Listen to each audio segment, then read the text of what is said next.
Eu acho que a fotografia é uma luta contra a impermanência, contra a morte, contra a perda dos momentos que a gente vive no fluxo do tempo.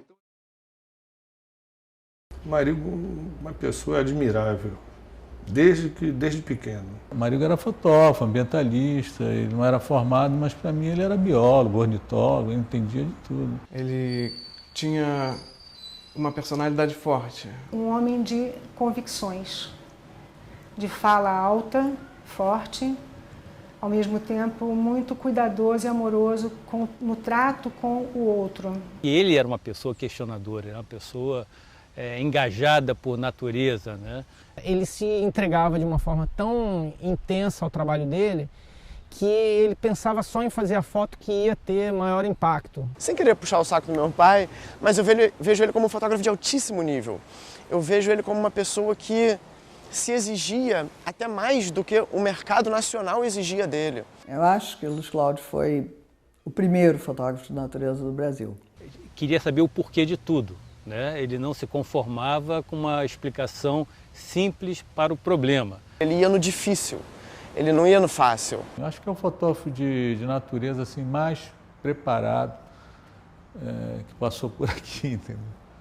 A polícia investiga um caso de negligência médica que terminou com a morte de um fotógrafo no Rio de Janeiro. O homem estava dentro de um ônibus quando sofreu um infarto. O motorista desviou o caminho, parou em frente a um hospital federal especializado em cardiologia, mas o passageiro não foi socorrido.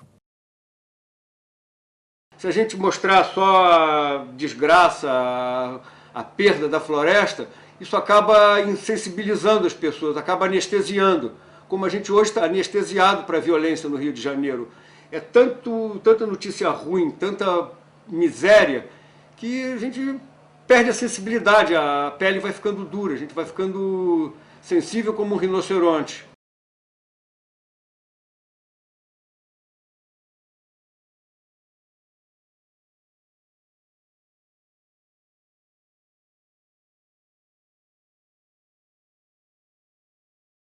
Bom, ele sempre gostou de fotografia, porque desde adolescente ele pegou uma máquina do pai, uma máquina antiga, Zeiss, e começou a fotografar.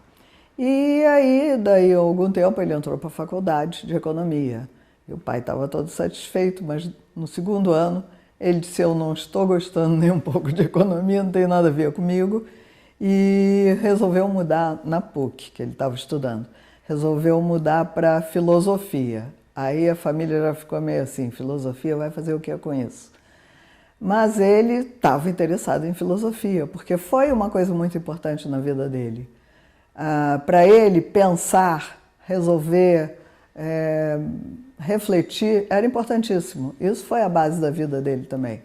E então, no segundo ano, ele resolveu que ia parar com tudo, não ia fazer mais nada. Ia se dedicar à fotografia. Aí a família quase morreu, né? Eu fiz com ele as primeiras fotografias que ele fez na vida. Assim, dentro de um estúdio. Estúdio não, era o quarto dele, né? Que ele improvisava a iluminação, pegava a câmera. E existe uma sequência de fotos dessa época, inclusive que o irmão mais jovem dele era uma criança, tinha 4, 5 anos, assim, que eu conheci com 2 anos. Temos Luiz Cláudio tinha guardado essas fotos, deve ter. Eu tenho comigo um exemplar, não sei, tem uma foto dessa. Ele começou a fotografar pessoas na rua, natureza, coisas assim. E nessa época ele fez uma foto que é importante até nas mostras dele, que ele expôs várias vezes, que é uma foto de uma teia de aranha com orvalho de manhã, cheia de gotinhas, que é uma foto linda, que até hoje é apreciada. E ele não tinha nem 20 anos. E aí, em 76, já casados, Luiz Cláudio fotografava de tudo para poder sobreviver, para poder ter casado. Então ele ia para propaganda, foto de jornal, foto de qualquer coisa. Mas isso para ele era um pouco estressante, essa necessidade de fotografar para propaganda. E um dia surgiu a oportunidade, dentro da José Olímpio, de ter fotografias num livro sobre o Pantanal. ninguém nunca foi ao Pantanal fotografar naquela época. E eu perguntei para o chefe da seção, posso mandar o Luiz Cláudio? Ou você tem alguém em vista? Não, não tem ninguém em vista, pode mandar. Mandei o Luiz Cláudio para lá, ele voltou maravilhado. Falou, Cília, eu quero fotografar a natureza, eu nunca vi um negócio tão bonito na minha vida como o Pantanal. O que é mais surpreendente é que naquele momento não existia essa categoria de fotografia de natureza, né? Então era surpreendente e todos, sem exceção, perguntavam para o marido, mas você vai viver de quê? No comecinho, eu tinha um emprego fixo, um emprego bom. Então, todo o dinheiro que entrava da fotografia, ele investia em equipamento. E eu dava conta de pagar as coisas da casa. Então, isso foi uma parceria que foi muito benéfica para o trabalho dele, muito importante para nós dois. Ele não ficava esperando o telefone tocar, porque ele sabia, principalmente no início, que o telefone não ia tocar, porque não tinha esse mercado. Então ele foi criando esse mercado. Quer fazer figurinha de borboletas, quer fazer, né, de macacos, né, quer, que tal acoplar o seu produto, né, umas fotos, né? A coleção de fotos de chocolate surpresa. Que ele fazia, não só ele fazia a foto, que ia na figurinha no chocolate surpresa da Nestlé, como a foto ainda virava um alto relevo no chocolate, que as pessoas gostavam de comer e deixar o bichinho por último. E ele também fazia todo o texto científico, nome científico, família, local onde ocorre, hábitos, uma série de coisas, tudo isso ele que também escrevia, que ia atrás do cartãozinho, a foto ficava na frente, né, e no verso do cartãozinho ficava toda essa descrição. O que eu achava mais incrível no chocolate surpresa, que hoje, dentro do ambiente assim, mais metido a besta, sofisticado, isso não daria currículo, entendeu? Que era uma coisa de grande difusão, né? Isso foi um grande barato para ele, inclusive foi um dos trabalhos que ele mais curtiu fazer na vida, não só porque levou ele a documentar muitas coisas que ele ainda precisava para realizar o trabalho, mas principalmente pela forma como isso difundiu o conhecimento de natureza pela população brasileira, porque era um chocolate que vendia no Brasil inteiro, vendia adoidado, porque as pessoas realmente gostavam, todo mundo que tem 30 anos ou mais com certeza lembra do chocolate surpresa. E o Luiz Cláudio ficou sabendo que muitas pessoas foram se ligar em profissões ligadas à natureza, ou fotografia de natureza, ou serem biólogos, ou serem ambientalistas, por causa disso. Porque foram despertadas pelo albinho de chocolate surpresa. A população brasileira até hoje continua sendo bastante ignorante em termos de conhecimento de natureza, de conhecimento de ecossistemas, não sabe muito bem o que tem em cada região do Brasil e como que os bichos se distribuem, quais são as características principais desses ecossistemas. E tem gente que acha que tem tigre no Brasil, girafa no Pantanal, arara no Rio de Janeiro. O que você achou que você viu aí? Eu vi várias sortes, vários tipos de passarinho, sobretudo tinha um vermelho vivo. Eu tinha sangue. Não sabia o nome, mas muito lindo. Mas você acha que você viu um tucano-arara agora aqui? Eu achei ter visto um tucano-arara. E eu acho que, em geral, o carioca tem uma relação muito boa com a natureza e com os animais. Eu acho que é bem preservado. E a gente faz em sorte, sobretudo aqui na Urca, na Praia Vermelha, que tem esse caminho aqui, esse sentier, essa trilha. Eu acho que é bem conservado. Acho que a gente tem esse senso de conservação. Tá, obrigado. Obrigada a vocês. Tchau. Tchau. Difícil, porque eu tô morando na França, eu perco o vocabulário. Desculpa. Tá legal, foi ótimo.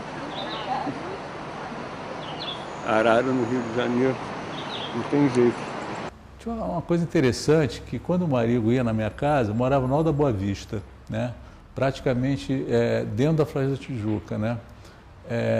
E eu morava lá porque achava que era sossegado, né? Mas o marido ia na minha casa e a gente fazia uns almoços lá e ele chegava lá e ele decodificava assim toda a natureza pra gente. Ele falava, Está ouvindo esse som aí? Esse passarinho, ele é um passarinho de restinga, ele está aqui porque a maré encheu, não sei o quê. O besouro entrou em casa por causa do calor, porque desmataram ali, enfim. Ele explicava tudo o que acontecia através dos sons, né, dos bichos. E eu comentava com a mulher, poxa, como a gente é ignorante, né? A gente mora aqui, né? E o Marigo chega aqui e decifra isso tudo pra gente, quem tinha que estar morando aqui era o Marigo, né? O Marigo se transformou numa pessoa que conhecia muito certos grupos de organismos vivos, né? Acabou ficando muito bom em identificação de bromélias, em identificação de borboletas. Isso se deu pelo fato dele ter grandes amigos especialistas em várias áreas, em que ele desenvolvia parcerias profundas e acabava absorvendo boa parte do conhecimento de especialistas. Frequentei várias sessões de projeção de slides das viagens do Marigo na casa dele, com a Cecília, e essas projeções, as nossas conversas foram nos inspirando até conduzir a elaboração de um trabalho que foi o livro que nós fizemos juntos. E esse livro, ele surgiu com a ideia de suprir uma lacuna, que nós não tínhamos uma bibliografia no Brasil, um livro que contemplasse as bromélias na natureza. Um amigo meu uma vez descreveu uma bromélia nova a partir de uma foto que eu tinha feito. As fotos de bromélia eu identificava as espécies para ele. Essa bromélia era confundida com outra espécie. Eu já tinha visto aquela espécie numa pintura da Margaret Mee, uma pintura de décadas atrás. Olhando aquela foto, eu disse, nossa, tem uma nova espécie e tal, e aí deu o nome da bromélia. Passou a se chamar Nidulário marigói, em homenagem a Luiz Cláudio Marigo. A fotografia dele não era somente beleza, a fotografia era uma fotografia de alerta, de denúncia, uma fotografia que utilizava o aspecto estético para passar uma imagem do animal que não se conhecia muito pouco, da planta também muito pouco conhecida, agregando o ecossistema, mostrando isso nos ecossistemas onde esses elementos estavam inseridos. E eu acho que a fotografia, só por fotografia, para ele não tinha graça. Só tinha graça porque aquilo era um instrumento do lado contestador do Marigo, onde ele trabalhava para contestar, para contribuir de alguma forma para o aprimoramento das ideias relacionadas à conservação. Ele tem uma frase que eu acho muito legal, que reflete muito a forma como ele enxergava o trabalho dele, que ele dizia que a gente só ama o que a gente conhece e a gente só protege o que a gente ama. Ou seja, as pessoas precisam conhecer as belezas naturais e os animais e as florestas para criarem uma relação, digamos, até afetiva com isso, de carinho, de cuidado, e a partir daí gerar um sentimento verdadeiro de proteção, de cuidado. Ele sempre olhava e falava assim, isso vai para onde? Vai ser bom para conscientizar as pessoas? Vai ser bom para chamar a atenção de alguma questão ambiental? A questão da extinção da ararinha azul, que ele peitou, ele falou não, ele leu numa manchete que ela estava em extinção, ou estava extinta. Ele falou, bom, isso aqui eu não vou acreditar nisso assim. Né? A expedição de busca de algum remanescente selvagem de ararinha azul,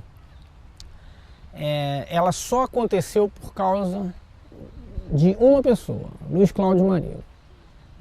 O que aconteceu foi que, se eu não me engano, em 1989, uma ONG inglesa, que na época se chamava ICBP, e hoje em dia é o BirdLife, se dispôs a financiar uma expedição que fosse atrás de encontrar algum remanescente na natureza de ararinhas azuis de Spix.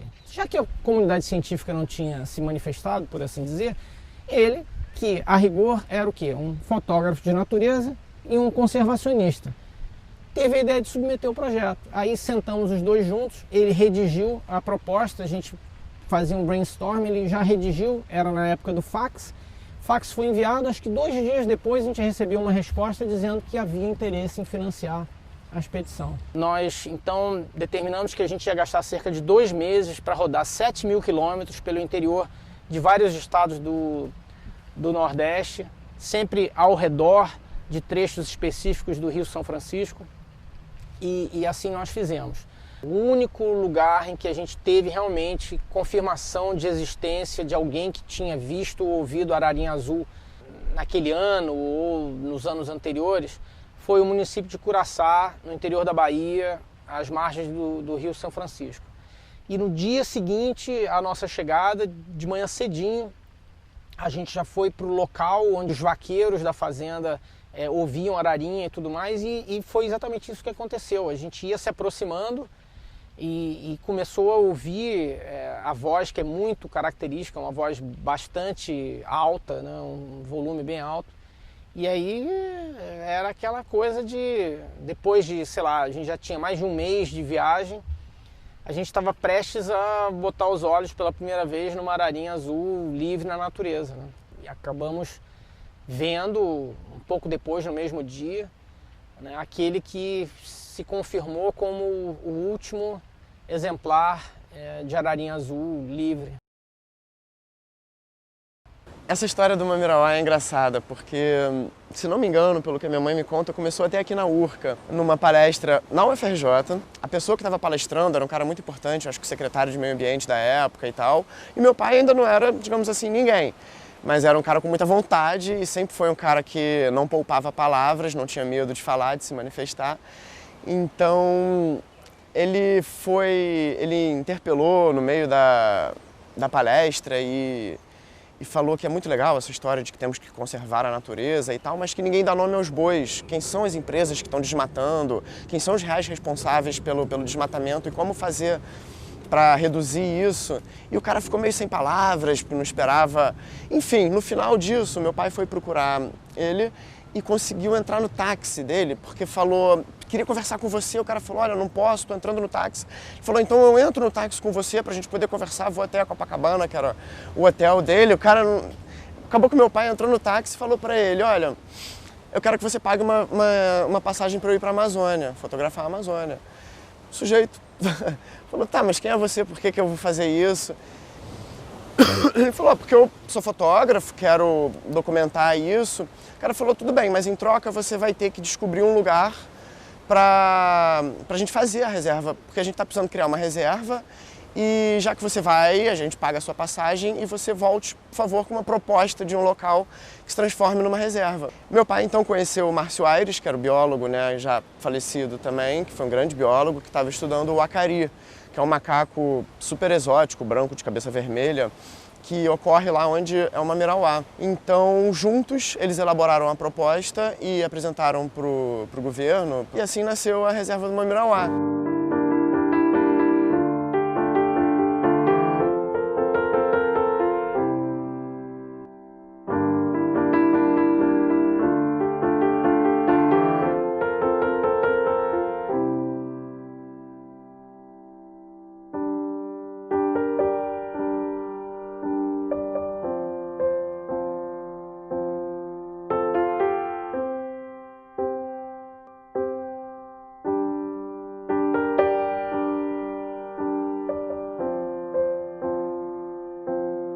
A gente estava na Amazônia, no Mamirauá, e aí a gente estava, eu, meu pai e um pesquisador de jacarés. A gente estava assim na beira, o Rony estava medindo jacarezinhos desse tamanho assim, filhotinho de jacaré-açu, e aqui assim tinha um barranco. E aí os filhotinhos, sendo manipulados, eles começaram a fazer um som. E eles começaram a fazer assim. Na hora que ele chamou a mãe, saiu dali daquela lama, daquele brejo ali, abriu a boca assim, fez o maior som assim, com aqueles olhos assim que abriram da lama. Já deu um pulo no barranco. Todo mundo levou um susto, saiu correndo. Eu estava com a máquina assim, tremendo de emoção, achando que ia tremer para fotografar aquele jacaré. Então essa história foi muito engraçada e muito desesperadora na hora, né? Mas foi inesquecível. Luiz Cláudio mais agora, nos últimos anos, ele falou, Cília, eu queria escrever um livro, mas eu dizia para ele, Luiz Cláudio, está na hora de vocês fazer um livro Luiz Cláudio Marigo. Mas ele não gostava, Luiz Cláudio não era uma pessoa que gostasse de aparecer. Ele não gostava, ele não queria nada dele, dizer, eu cheguei, não gostava disso. Aí ele dizia, não, eu quero fazer um livro onde eu ensine tudo que eu sei sobre fotografia de natureza. E ele falou, tive uma ideia, eu vou escrever para a revista Fotografe Melhor, da editora Europa. O Luiz Cláudio falou assim, Cília, já publiquei uns 20 ou 21 artigos, está na hora da gente fazer um livro, porque eu já tenho o livro feito. Aí, por coincidência, olha como é que a vida traz as coisas, né? O editor ligou para o Luiz Cláudio e falou assim, Luiz Cláudio, eu acho que a gente podia fazer um livro com seus artigos. Ele disse, tá ótimo, então vou fazer com você. Não é que eles escreveram para o Prêmio Jabuti, Luiz Cláudio ganhou o primeiro lugar? Depois desse livro, Luiz Cláudio disse, agora eu vou aprofundar cada artigo desse e escrever sobre outras coisas além das que eu já escrevi. Porque eu quero fazer um segundo livro, eu quero esgotar, botar no mercado tudo que eu sei, porque isso aqui é uma parte. Aí ele foi fazendo. E muitas vezes ele demorava um mês para escrever um artigo, depois ele me dava para ler. Sempre ele queria saber minha opinião e de um outro grande amigo dele. E ele demorava um pouco, às vezes não estava com vontade de escrever. E ele dizia, nós temos uma casa num lugar de Mata Atlântica que era muito especial para nós, que é pertinho do Parque Nacional de Itatiaia. E ele dizia que só gostava de escrever lá. Mas 2 semanas antes de morrer, Luiz Cláudio resolveu escrever aqui em casa. Deu uma coisa assim, eu quero escrever os outros artigos. Escreveu 2 artigos e meio em uma semana. E isso foi inédito, muito estranho isso. E no dia que ele morreu, ele tinha começado o último artigo, tinha me dado para ler a primeira página e deixou no computador dele os tópicos desse último artigo. Eu sei que eu posso escrever esse último artigo. O Luiz Cláudio falou, com esse artigo eu fecho tudo que eu queria falar. Eu gostaria que meu trabalho servisse para ajudar a conservação, salvar espécies, manter florestas, árvores em pé. Para mim, natureza é o meu campo de vida, é o meu lugar de vida. Eu devo a ela respeito, carinho e o desejo de conservá-la, de mantê-la para gerações futuras.